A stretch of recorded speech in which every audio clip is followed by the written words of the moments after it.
This week on Quality Digest Live, we chat with Jassim Mahamdallah of Sparta Systems about the metrics needed to improve manufacturing. That's right. Plus, is there a downside to workplace collaboration? I don't know. We'll find out when we come back. We're going to find out.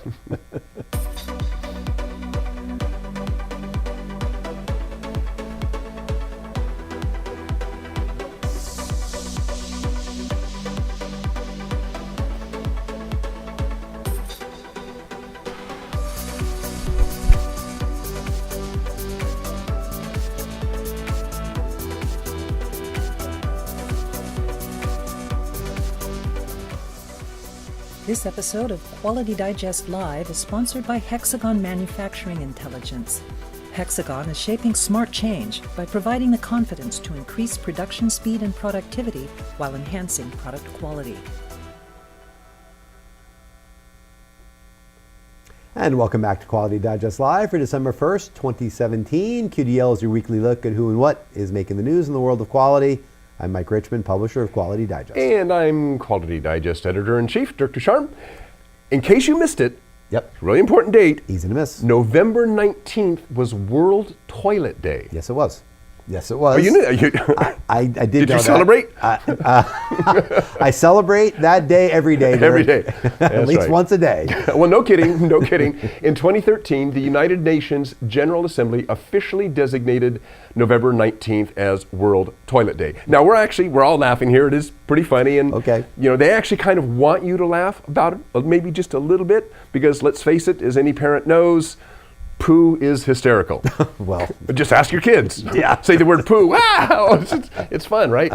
But it is actually a really serious issue, particularly in third world countries. Something like 4.5 billion people still lack safe toilets or sanitation services that take away their waste and safely treat it.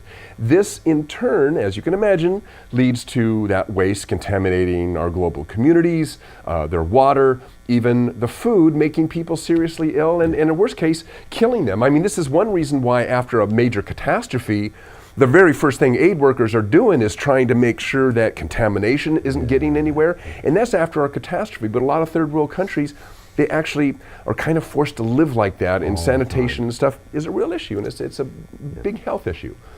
And the thing is, safely processed poo can become a valuable, sustainable source of nutrients and energy and water.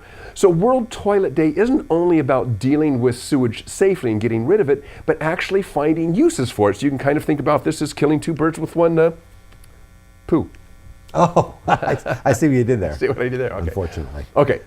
All joking aside, standards can be of help here. We deal with standards a lot, and for World Toilet Day, the American National Standards Institute, ANSI, which is the U.S. member body of the International Organization for Standardization, or ISO, has highlighted the efforts of ISO Project Committee 305, ISO PC 305, which is dedicated to the development of an international non-sewered sanitation system. Non-sewered is the key word there, because think about it, we take flush toilets for granted. We've got an infrastructure for it.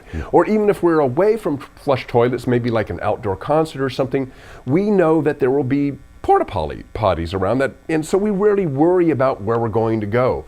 In third world countries, there is no real infrastructure for handling either one of those, either flush toilets or even for carting away sewage. So how do you develop a non-sewage sanitation system? And this is what PC 305 is all about. This is really critical. So I mentioned that the UN wants to make this topic kind of fun, so they have a website.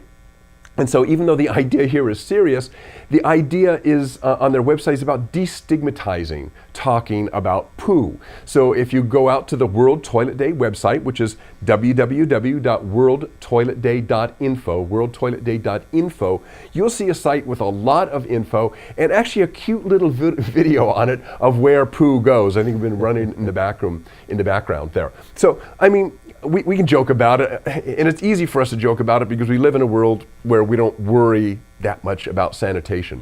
In places where that is a big issue, it's a big health issue, and there are standards out there that are trying to address some aspects of that issue. So yeah, that's important true. stuff. It is important stuff, no doubt about that. Well, our next story, Dirk, is about healthcare, and it's actually ran in, I believe it was the Conversation blog, and I think that was earlier this week. Yeah. That's it, right there. Right, yeah. So the story is called "How Burnout is Plaguing Doctors and Harming Patients," the name of the piece, and it was written by Dr. Jay Desai, who is a child neurologist as well as a member of the faculty at the University of Southern California's Keck School of Medicine. And the issue that Desai writes about here is really a serious one. According to statistics that he quotes, about 60% of U.S. neurologists are experiencing symptoms of burnout. And these include things like emotional exhaustion, a lack of a sense of accomplishment, and indications of depersonalization, which is an impaired sense of oneself as well as a sense of others.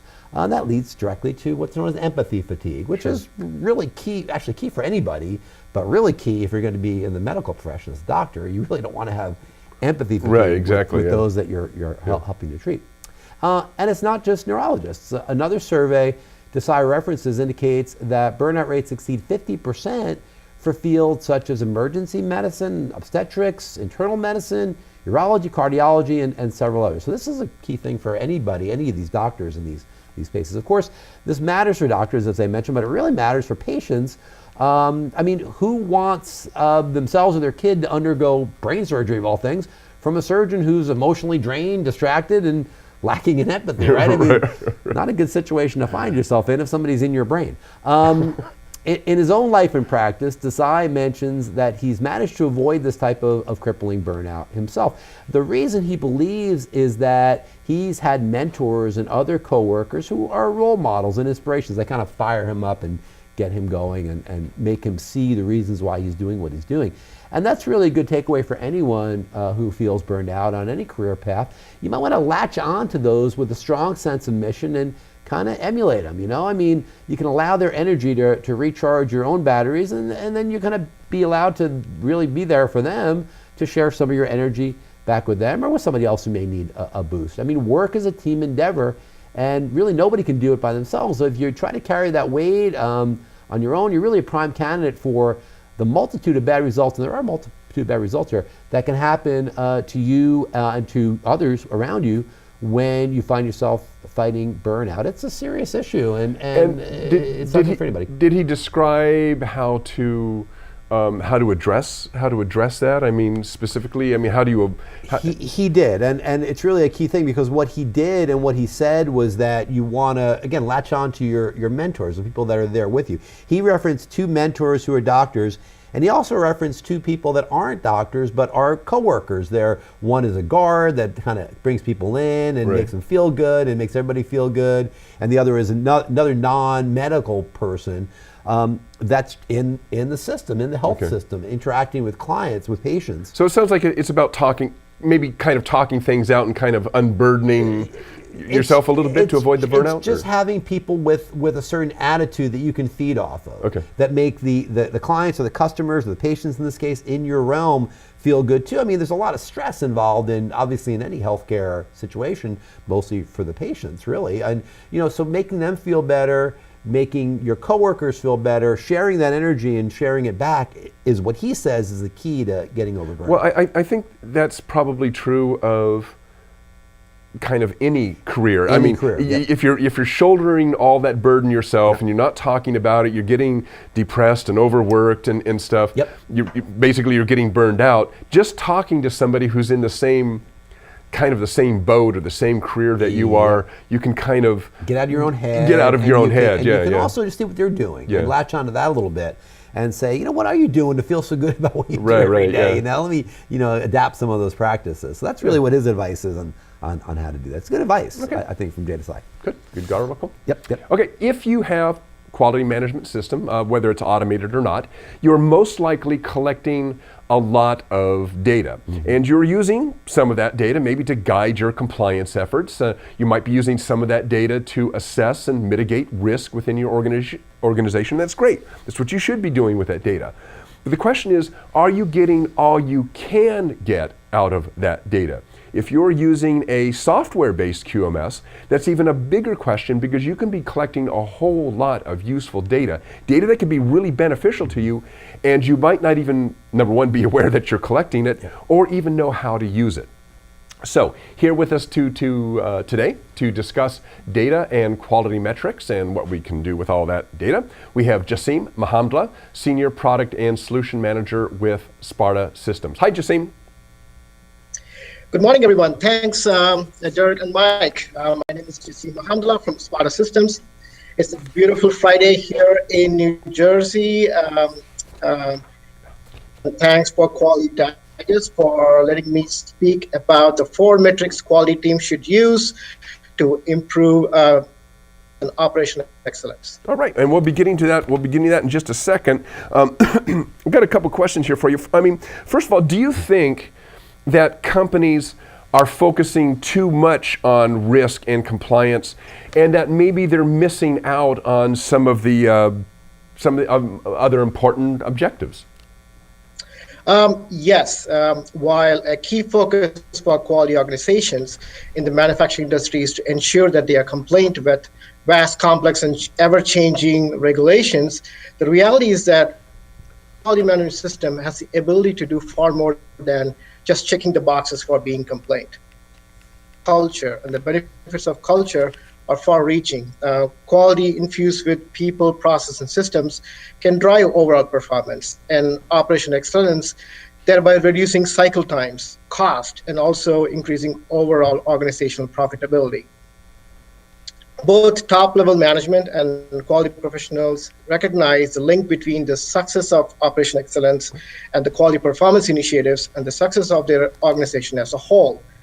Survey 30% of respondents that there are positive results in their earning and profits over a period of 5 years due to performance initiatives, and a similar number say their quality efforts have played a role in boosting sales. So there are several factors that can drive performance and operational excellence. So in the webinar on Tuesday, we'll be talking more about what are the key factors that can drive manufacturing performance and what are the key factors that can drive operational excellence.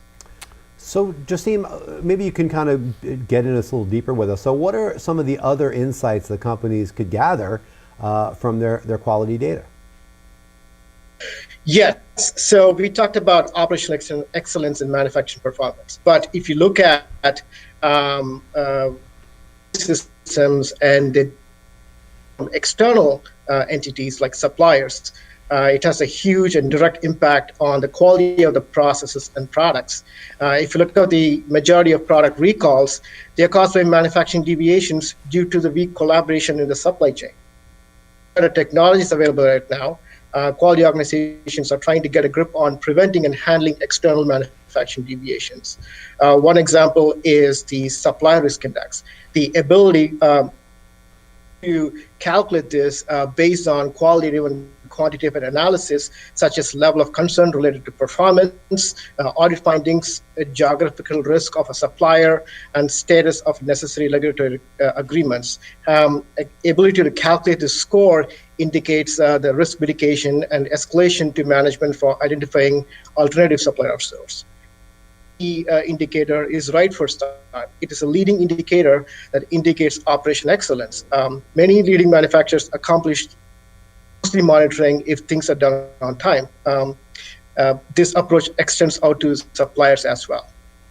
RFT rate indicates not so robust quality processes, and it is really necessary for operations proposes root cause failures to R&D through feedback loop for continuous improvement.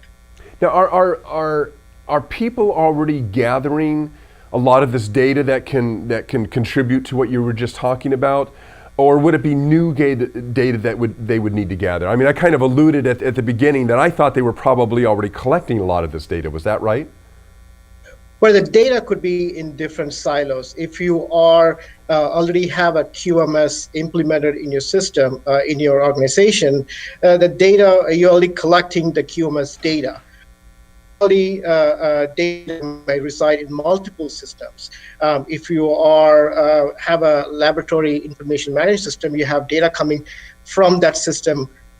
QMS system and also ERP systems and other manufacturing execution systems. So the challenge big organizations have is to gather these data from different disparate sources, consolidate and analyze this data and create meaningful metrics. It's a huge challenge. I think we're going to discuss more about how can we gather this data and create meaningful metrics. It's not just meaningful, it's actionable insights that can drive performance and then also increase your operational efficiency.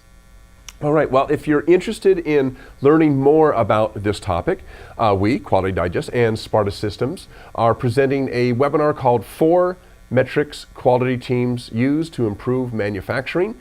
The webinar happens next week on Tuesday, December 5th at 2 p.m. Eastern, 11 a.m. Pacific. Jassim Mahamdla here will be your presenter, and I'll be hosting. So keep an eye on your email inbox for an invitation and register for the event if you haven't already done so. There's also a link underneath the player page down there that'll take you out to the registration page. So Jassim, thanks for joining us. Welcome. All right, and we will talk to you next week at the webinar. Sounds good. All right, so long. Thanks, Jassim. See ya. Excuse me. Out there in Jersey, my old stomping grounds. There you go, Jersey. Yeah, that's a lot of people register for that webinar already. Yeah, I know. I've been seeing them come in. Yeah, it's a good topic. Definitely, metrics that the quality teams need within manufacturing. That's kind of what many of you do. So check that one out if you get a chance on Tuesday. Register for it. You'll see another invite in your inbox, email inbox on Monday. Right. All right. Well, earlier in the show, not that long ago, about 10 minutes ago, not even, I talked about burnout, right? We were talking about burnout within the realm of the physicians, doctors. And I specifically, I looked at how it applied in that field, but anyone really anywhere in any field can ward off the symptoms of burnout, as we mentioned in that prior article, simply by leaning on your fellow teammates when times get tough. I mean, after all, you can't have too much togetherness in the office, right? Right. No. Actually, yes, you can. Wrong. And there it is right there, Derek. It says K at W. Knowledge at Wharton. Too much togetherness is the name of the piece from the wise teachers and thought leaders at the Knowledge at Wharton blog. And yeah, there it is. Too much togetherness is the name of the piece. And they make the case that continuing rise actually in cross-functional collaboration could actually have a harmful effect on workplace productivity and harmony, even sanity, I guess, and it might even lead to burnout or add to burnout. Really? And the case they make here is pretty interesting, and I think that they're right. I think they have a good point here. So to understand the phenomenon a little better, I had to consider myself an old chestnut that I like to quote, or at least think about a lot when it comes to collaboration. If you want something done, give it to a busy person, right? You ever heard that one? Yeah. Right. I think about that all the time. Many times I think about it for myself, but for others too. For me, that person is usually named Dirk, or Taryn, or Ryan, or Christopher, or Laurel, or Taryn, or April, or Jeff, or Christine. Or basically everybody Chris who works Smith. here. Anybody and everybody is busy. So you give that work to a busy person. Now, there's several reasons why the statement about giving work to a busy person is truly is true more often than not. First of all, busy people are usually that way because why? Because they're really good at what they do. I mean, you don't get busy unless you're good at what you're doing, and therefore, coworkers, they want to give you more and more work and throw that at you. But there's another component to this, and that's the willingness of said busy person to want to take on more and more. I mean, for many, being the go-to guy or gal is like an ego boost, right? I mean, we've seen those people. I mean, many of us are those people, right? You're a multitasker par excellence. You take on everything, whether you want to or not.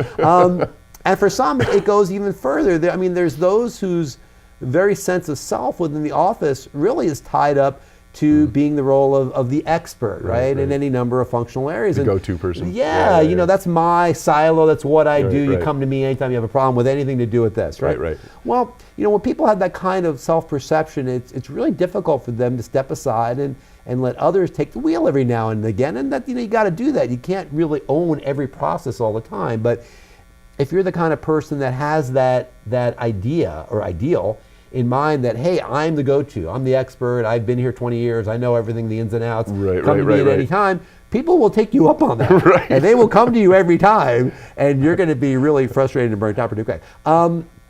There's another thing here which was interesting. I didn't think about it until the Knowledge at Wharton team presented this in the piece.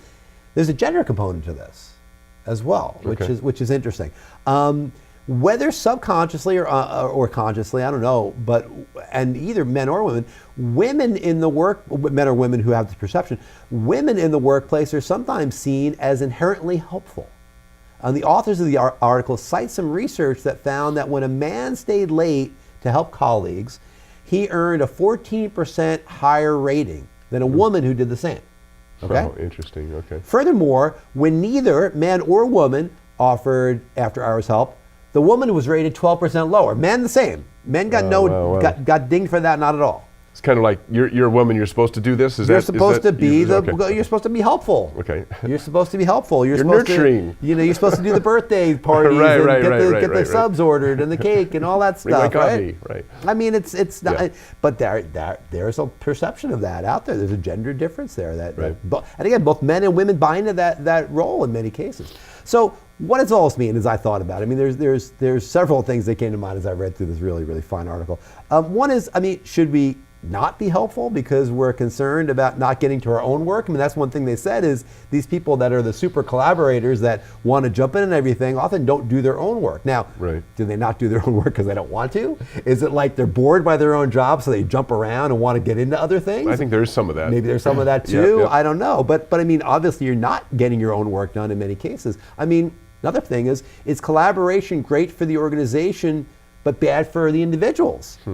And if so, is that a sustainable business model? I mean, if your people aren't productive and happy and feel satisfied, they feel like they're overwhelmed and burned out because they're jumping into all these things and collaborating too much, is that sustainable? Can you keep doing it that way, or ultimately will you lose your best people over the course of time? Right. Is there still something to be said for the old top-down hierarchical management model? I mean, this collaborative thing is very much everybody buys in, you reach a consensus and you make these improvements and these agreements on how you're going to do things. Maybe the top-down model works better where you have a selected few bosses who just say, do it. This is what you're doing. You don't worry about it. I tell you what to do and when, and that's it. You don't have anything else to worry about. Maybe that's a little easier for some people, maybe.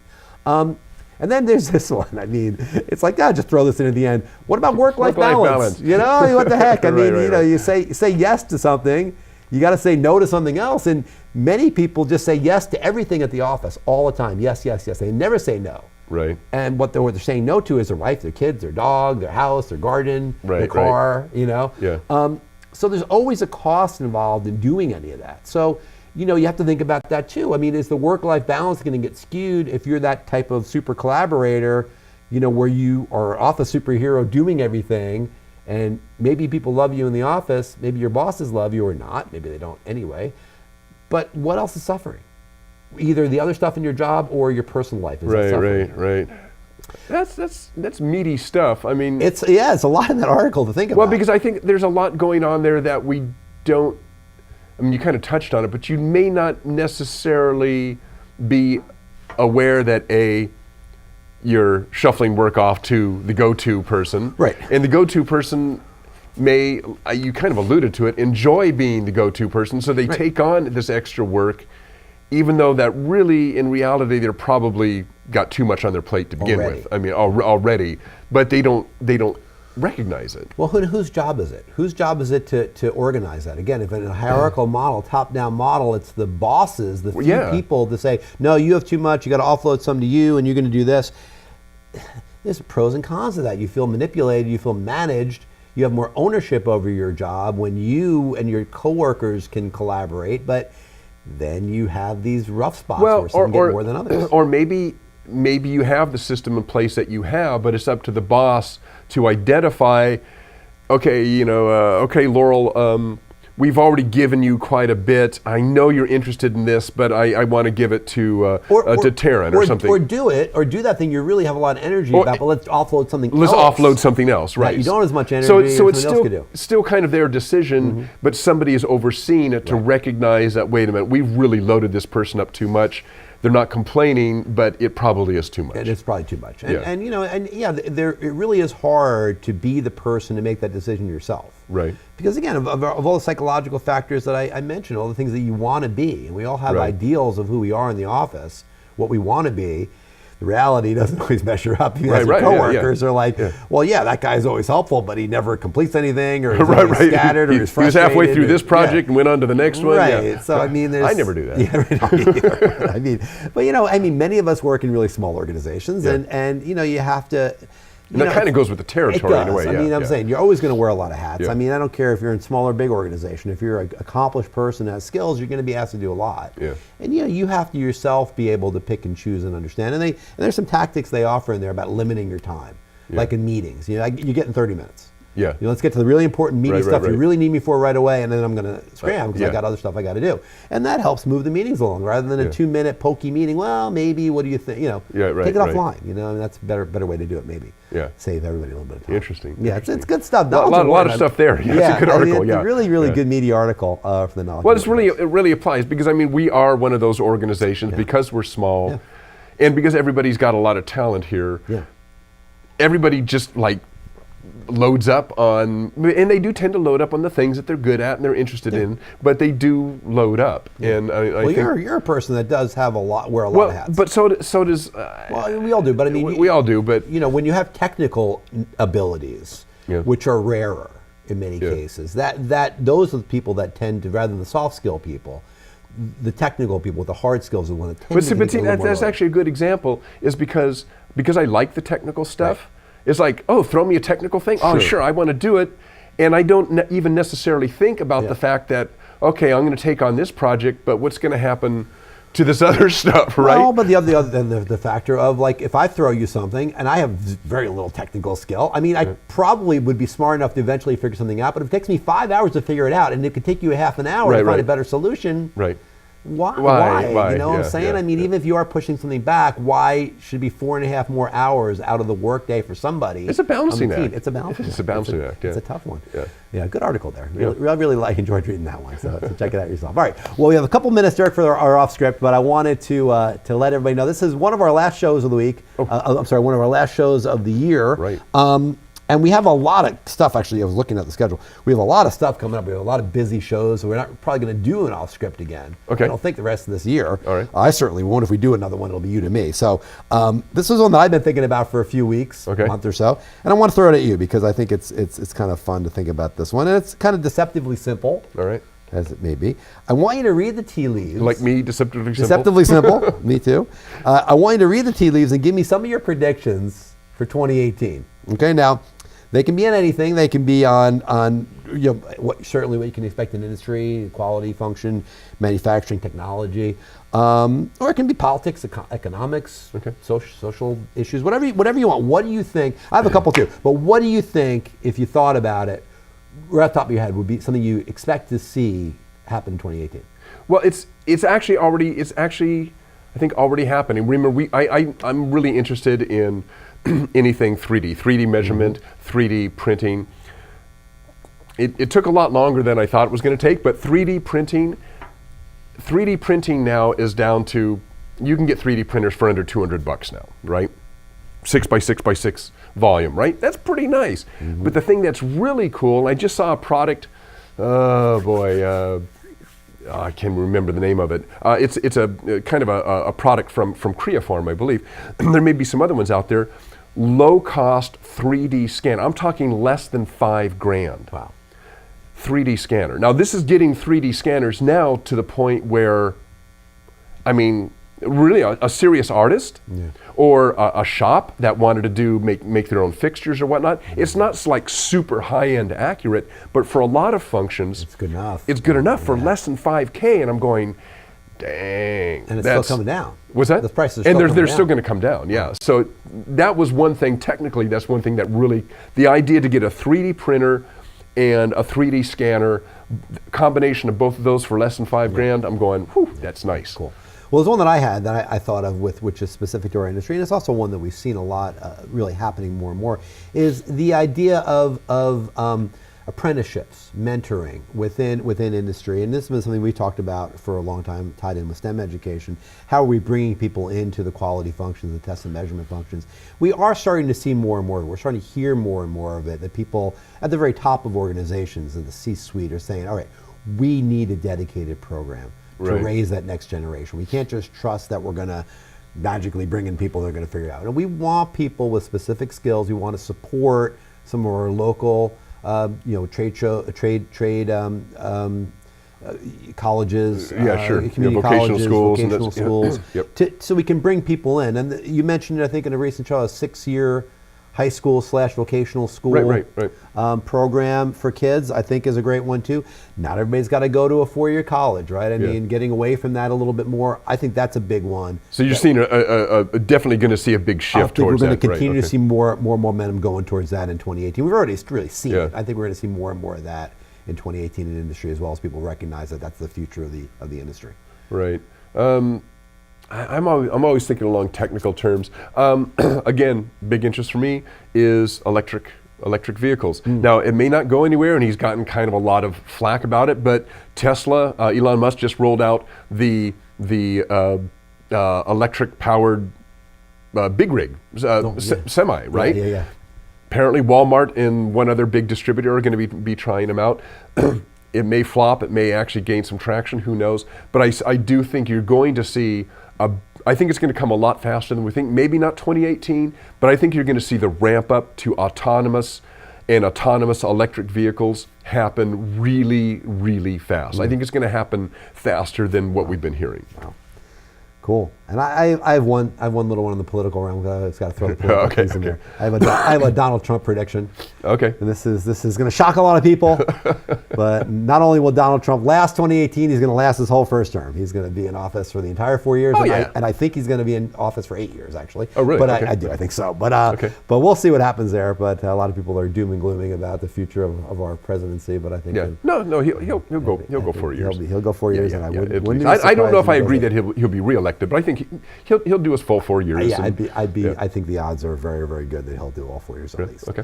All right, well, that's our show for this week. But before we go, we want to, of course, thank this week's sponsor. For a limited time, Hexagon Manufacturing Intelligence is offering two exciting portable solutions specials: the great Romer Absolute Arm Trade-Up and the great Leica Absolute Tracker Trade-Up. Specials are running now through the end of December, only a few more weeks. So for a limited time, you can trade up any make or model portable CMM for a Romer Absolute Arm, or trade in any make or model portable 3D coordinate measurement device for a Leica Absolute Tracker. So for more information, call 800-274-9433 or visit hexagonmi.com/RomerArm Trade-Up or hexagonmi.com/Leica Absolute Tracker Trade-Up. You can also find out more by clicking on the banner right just below, or just right down there on this video player screen. There we go. And thanks as well today to Jassim Mahamdla of Sparta Systems for joining us via Skype. Don't forget that Quality Digest and Sparta are presenting a webinar titled 4 Metrics Quality Teams Use to Improve Manufacturing.